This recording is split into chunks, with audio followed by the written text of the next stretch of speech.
Okay, hello there everybody and welcome to my F1 2021 mid-season review.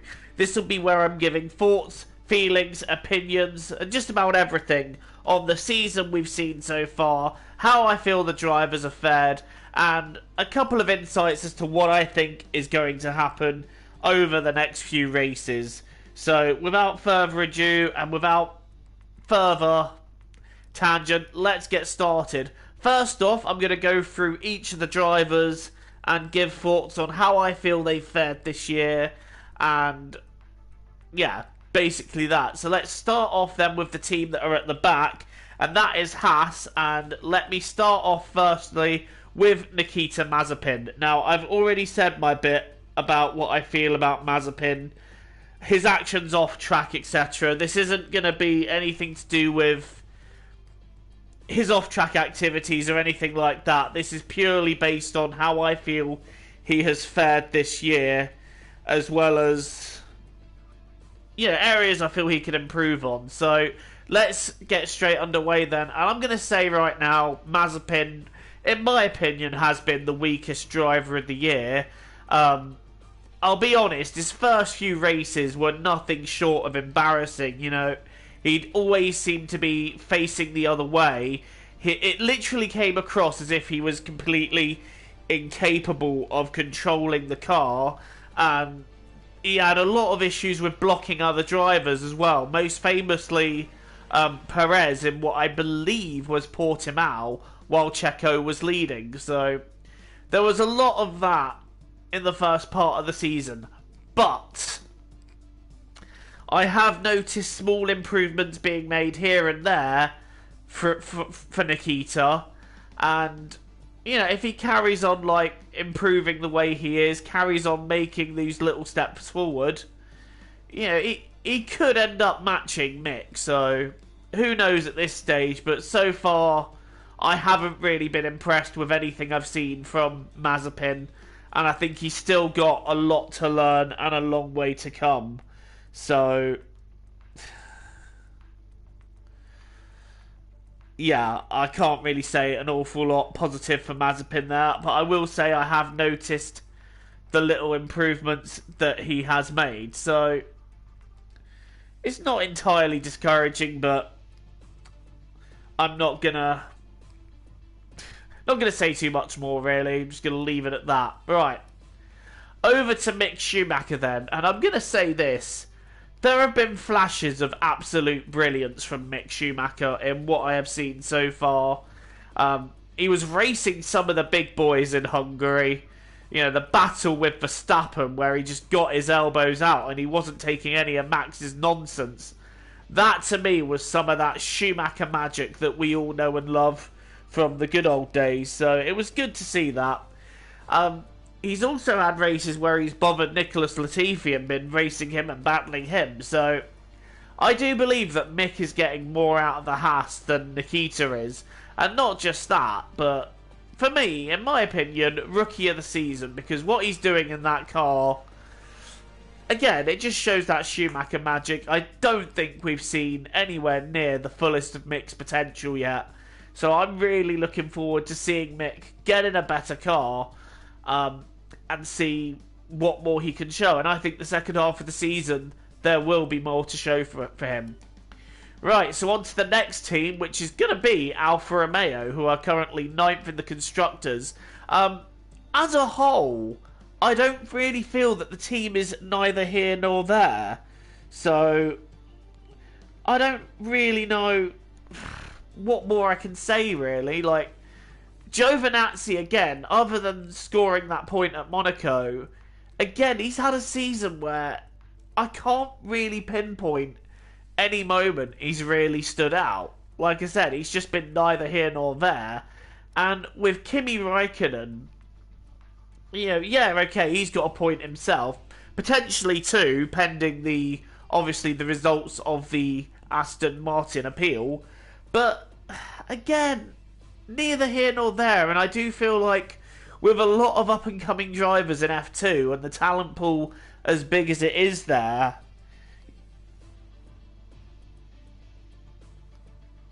it's it's hard. It's hard to say really what Aston are going to do, what Aston Alpha are even going to do.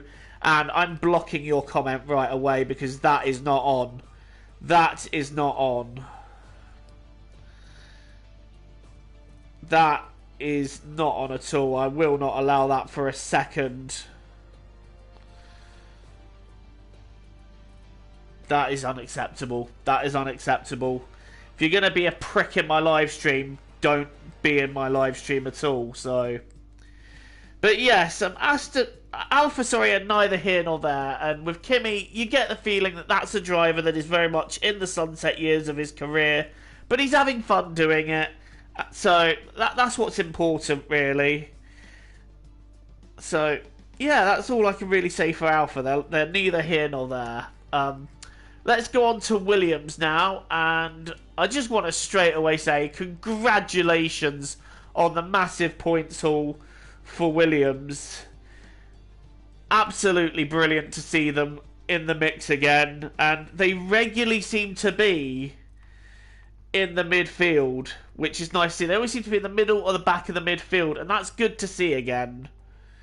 So I'm really, really impressed to see Williams where they're at, and I'm looking forward to seeing where they go for the rest of the season, because I feel like that's not going to be their only points this year. But Nick Latifi, first off, I want to say the fact he drove a brilliant race in Hungary. I can't fault him. He's just been showing what he can do a bit more, and obviously I can't say every race for him has been perfect, but getting those points in Hungary, that was a flawless drive. Can't fault him. Other than that, yeah, like I said, he has shown small improvements, but he is consistently behind his teammate, which I'm gonna mention now. I'm gonna mention George Russell now, because straight away, Russell, in my opinion, has been outdriving, as Benji said, he has been outdriving that car, putting it into Q3 regularly. And as I was attending Silverstone, seeing him do so well and putting it P7 at one point, that was incredible. And it was nice to be there and witness him getting the loudest cheer of the day.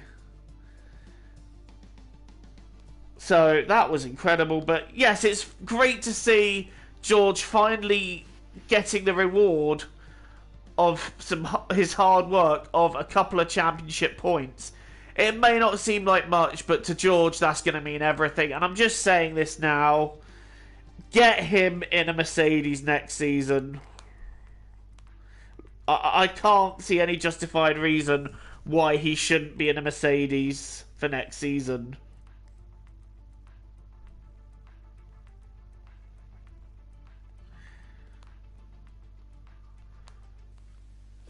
Right, we're going to move on to our next team now, which is Aston Martin. And I'm going to say, I do feel sorry for Sebastian Vettel for getting disqualified from the Hungarian Grand Prix after finishing in P2, because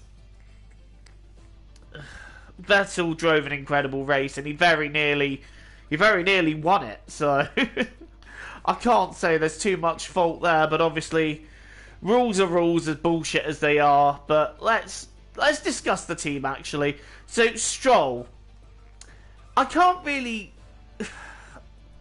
say too much for him. Like, he's had a solid season in points. You know, he's had a few solid races, but he's also had a couple of shaky races as well. So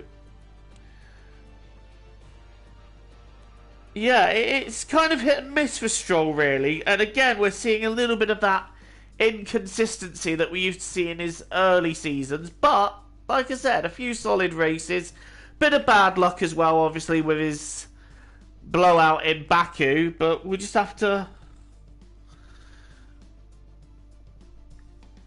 got to take it on the chin with Stroll, really. He's doing all right, though. He's doing all right.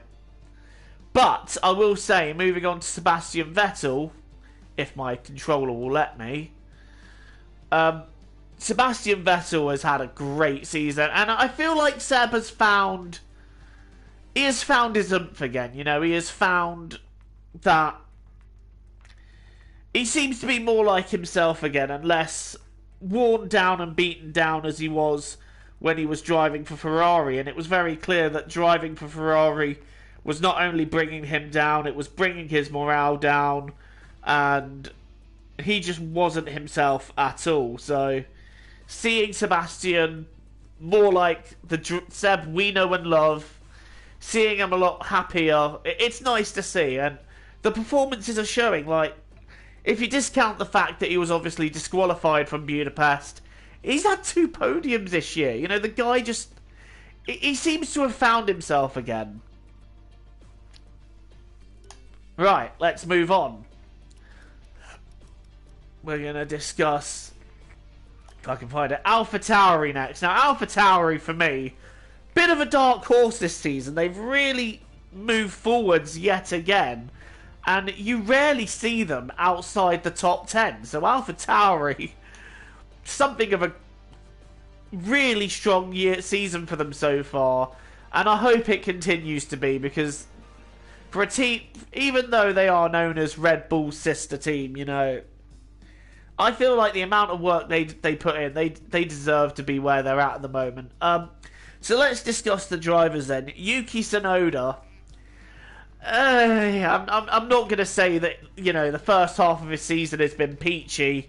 You know, I feel like for the first few races, you know, he was the biggest.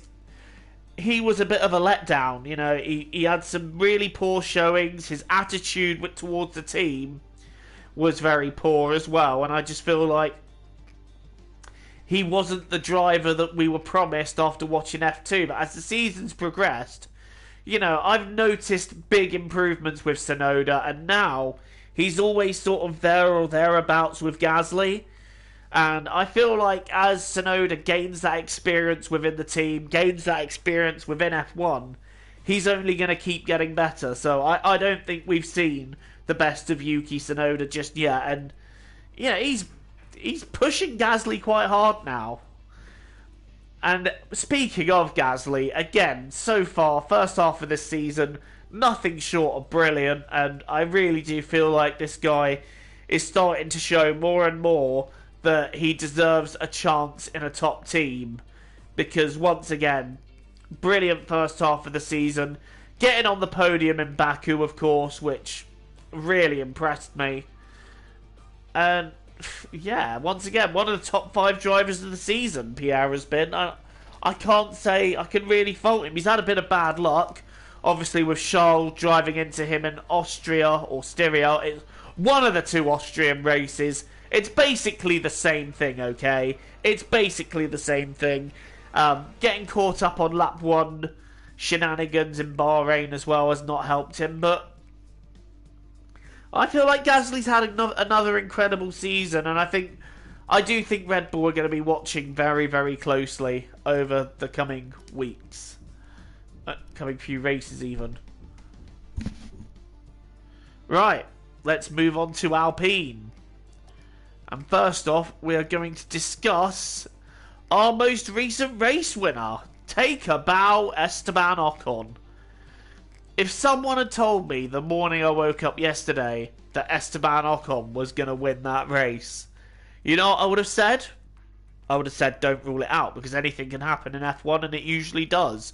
To quote the late great Murray Walker, who sadly passed before this season began, and F1 will never be the same without Murray. But Esteban Ocon showing brilliance in that race. Like, I know a lot of cynics will say, well, it's not difficult to hold back a driver at Budapest because it's very hard to overtake. But taking that aside, he did everything he needed to do, and you know, if you want to do well, you've got to be there to pick up the scraps when they are on the table, and that is exactly what Ocon did. The scraps were there for the taking. He grabbed his plate and took all the scraps. You know, what more can be said? He has been an improved package this season, and especially in the first few races where he was comfortably outperforming Alonso. Okay, he's had a couple of shaky races in the middle part. Well, He's had a couple of shaky races as well this season, but I think Budapest has really sort of silenced a lot of his critics, and he's starting to show that star quality that has always sort of been tucked away with him. Right. So, yeah, I'm impressed by Ocon this season. I'm impressed by what I've seen from him so far. And I'm looking forward to seeing what the second half of the season will bring, because Alpine, they seem to be making some very good strides at the moment. And let's move on now to Fernando Alonso, the comeback king.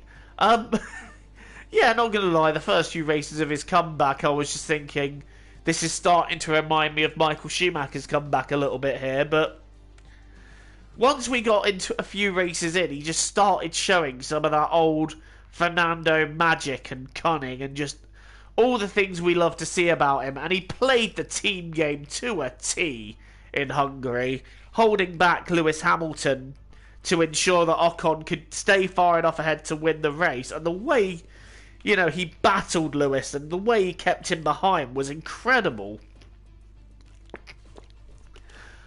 I am really proud to have witnessed that battle, and it was great to see that Fernando magic just unfolding. He may have turned 40, but you know what? He has still got it. And that wasn't bad for a man that is 40.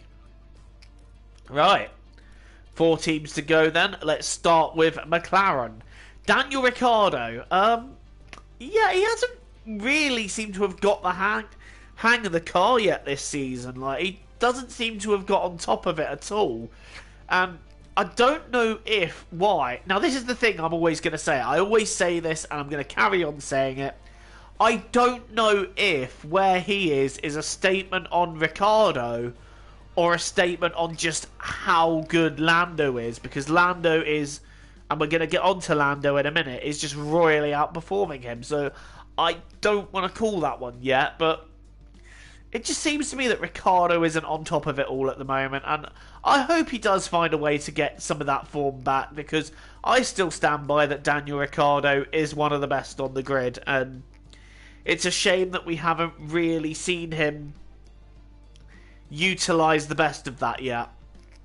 Or at least not this season. But I remain confident that in the second half of the season, he'll find his form, he'll find his momentum.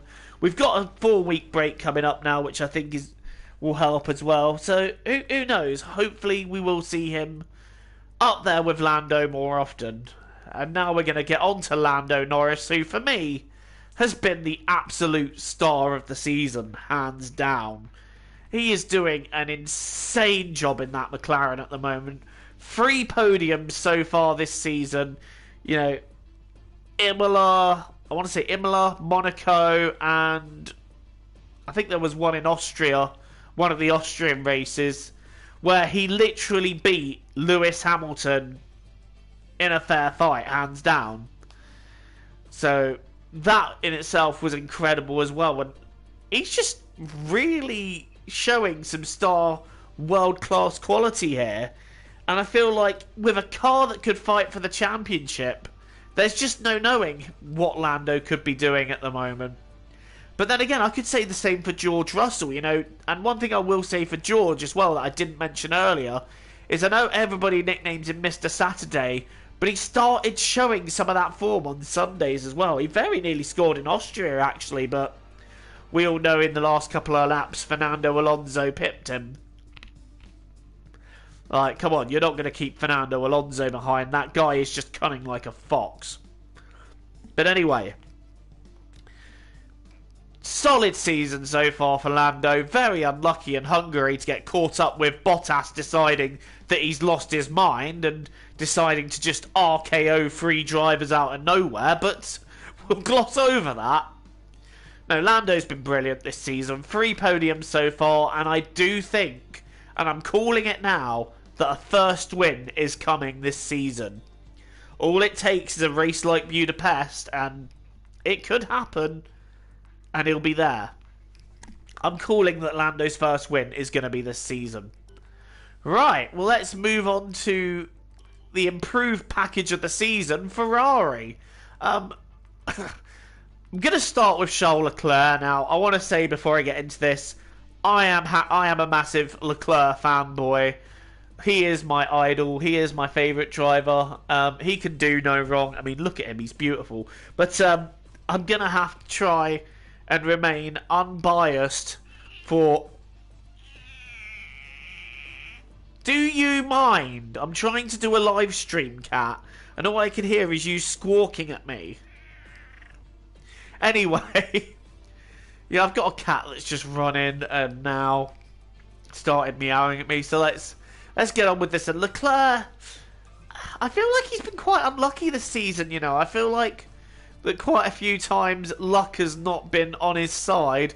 Someone's commented low. I assume that's to do with the cat running in. Yeah, the cat just ran in and decided that he wanted all my attention. And I couldn't do the live stream. But anyway, I feel like luck has not been on Leclerc's side for some of this season, and obviously again there's just been those little mistakes that he continues to make, which is costing him that little bit. Like obviously we saw Monaco, he put it in the wall, still managed to keep pole, and a lot of the F1 fan base that day just turned into idiots saying, oh, he crashed on purpose. I feel like Ferrari should have changed the gearbox and taken that 5th place penalty that day, but we move. It's fine. We move. But yeah, other than that, there have been, again, those moments of absolute Leclerc brilliance where he's put in the car where it just shouldn't be, because it's a far inferior car to the front two. Yet at Silverstone, he nearly outright won the race. So, again, he's showing that brilliance. He's just... There are still things he needs to work on, but I feel like in the coming seasons, once he's nipped those in the bud, we are going to see a world champion driver. Hopefully, he has the ability to go for it next season. But yeah, I feel like a mix of luck and bad luck and a couple of mistakes have cost him further results this season. We're going to now move on to Carlos Sainz, and Carlos has really impressed me with just how quickly he's settled into that Ferrari. And just how quickly he's got to grips with the car, got to grips with the team. And, you know, we saw one thing in Hungary where the strategists were telling him one thing, and Carlos was like, actually, no, we're going to do this. And I feel like right now Ferrari need that, because obviously some of their strategic decisions in previous seasons have been really, really questionable. But Carlos seems to have a lot of initiative. And actually, obviously pending the result of Vettel's disqualification appeal again, currently ahead of Leclerc in the points. And I did say in my pre-season video that I felt like he had the potential to match or best Charles. And at the moment, he's kind of doing it. But I feel like we haven't seen the best of Charles this season. And I feel like these two are only just going to keep pushing each other forward, so I'm looking very much forward to seeing that. Right, top two teams. We're going to start with Red Bull. We're going to start with Checo Perez, who is in that jinxed number 2 Red Bull seat. I'm going to say now, I feel like Perez has done better than what Gasly and Albon did in that situation, in that seat. But I feel like that's down to Perez's experience. But again, we're seeing that the number 2 Red Bull driver is still just that little bit behind Max. And I don't know... Again, it's a mystery because I know that Checo is a really fast driver. So I don't... Again, it's the case of them being that bit behind Max. And I feel like it's because the Red Bull team is a team that builds the car and the whole team around Max, so... But I'm going to say, you know, I have been impressed by what I've seen from Checo in moments this year. Obviously, getting that win at Baku and getting on the podium as well this season. He's not done too badly. I feel like he has outperformed what Albon and Gasly did. But I do feel like if he wants to retain that seat for a second season, he's just got to step it up that bit more, especially with Pierre showing as strongly as he is. Right, let's move on to Max Verstappen then. Now, I've said my bit about him in the past, that I feel like he's over-aggressive, that... and all that, but I can't say this season I really think he's put a foot wrong, because he has been nothing short of brilliant all season, and before coming into Silverstone had that massive championship gap, which has obviously been disintegrated over the last couple of races. Now, Hungary, I'm going to talk about that first before we dive straight into the controversy. Hungary, not his fault at all. You know, like I said, Bottas just lost his mind and decided to RKO everyone out of nowhere. So, not really his fault, but Silverstone... See, this is where I'm probably not going to win any friends for saying this, but I still stand by that was Lewis's fault.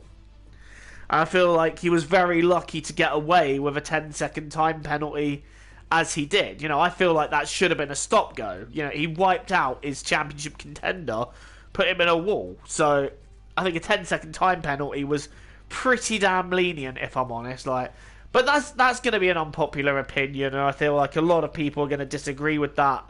And again, that's cool. You know, you're all entitled to your opinions, and you're all entitled to let me know what you think. But I just don't think that was a harsh enough penalty.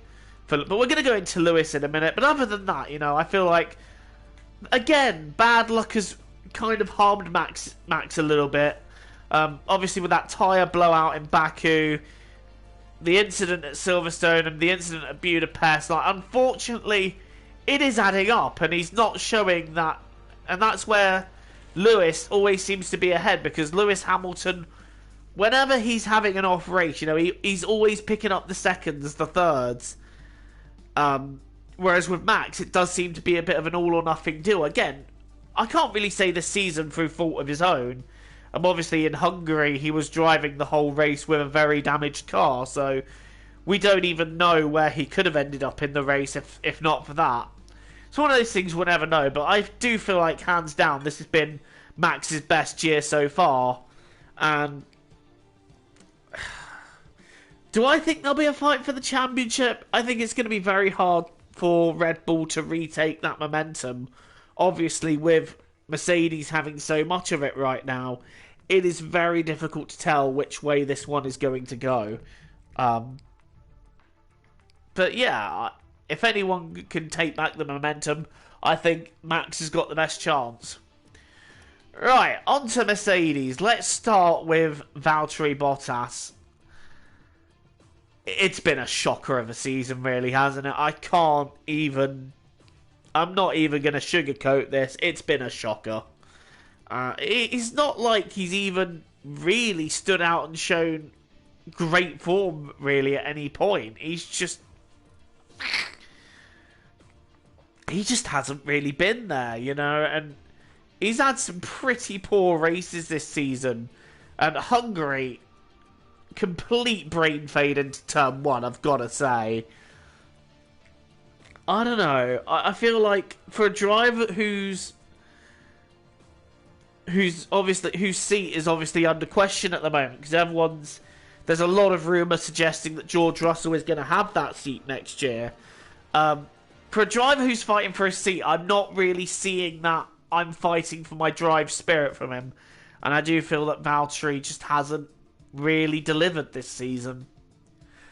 It's a harsh opinion, I know, but like I said, these are all my opinions. You know, you're allowed to disagree with them. You're allowed to be like, Joe, you're a bloody idiot. You don't know what you're talking about. But again, this is just one F1 fan's opinion, and it's not really that relevant. Right. Final driver before we wrap up this mid-season review with predictions for the next few races, Lewis Hamilton. He seems to have been on the back foot a little bit this season, and we've just seen a few of those cracks in his armour a couple of times this season. So it's going to be interesting to see now, obviously, because Lewis has found that momentum in the last couple of races, and it's clear that the upgrades that Mercedes have bought are working wonders for the car, wonders for the team. But will he keep the momentum, or will Red Bull turn it around again and put Mercedes on their back foot? it's going to be very interesting to see. And I do think a lot of luck has fallen into Lewis's lap as well. Obviously, the leniency towards the penalty at Silverstone, the red flag thrown in Imola after he went off and went a lap down, and again, Hungary with Bottas wiping out the competition. I feel like luck has seemed to have fallen on his side a bit, and again with Vettel's disqualification, obviously, which gains him even more points. But I always say this: luck always runs out. But like I said, we've got a whole half of the season yet. But we have still seen the moments from Lewis Hamilton which make him one of the best on the grid, if not the best on the grid. We've still seen those moments from him where he just delivers incredible things. Like let's not forget Spain, where he did the Budapest strategy again and just charged down Max and had him. You know, he's still showing that Lewis Hamilton magic that we all love to see. And obviously the comeback drive in Hungary, where he overtook as many cars as he did. Again, that's just Lewis Hamilton brilliance. Right then, what do I feel like we're going to see in the coming races? I feel that Red Bull are really going to push to try and turn this around. I feel like they will try to retake some of that momentum. What I fear we'll end up seeing is a situation like 2018 where we had a title fight, but then as soon as Lewis gains the momentum, Max doesn't take it back. I hope we don't see that.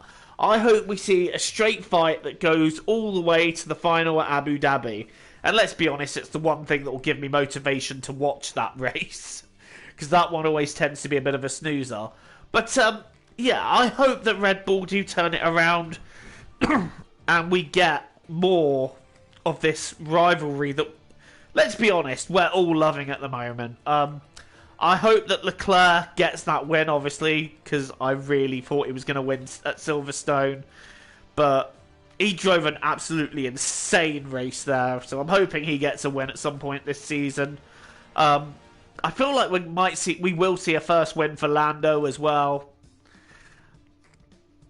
Yeah, this title fight, it's not over yet. We're only halfway through, and I feel like there is so much more we're going to see. I'm hoping that we do see the two Titans dueling it out a bit more. I hope Red Bull turn it around and we get more of a fight. Right, well, that's my thoughts and feelings on the season so far. Guys, do let me know what yours are in the comments below. Thank you to everyone who watched and commented, other than that arsehole at the beginning. Yeah, leave likes, punch the sub button, and I'll see you again very soon for my next upload. Take care, stay safe, and I'll see you all soon.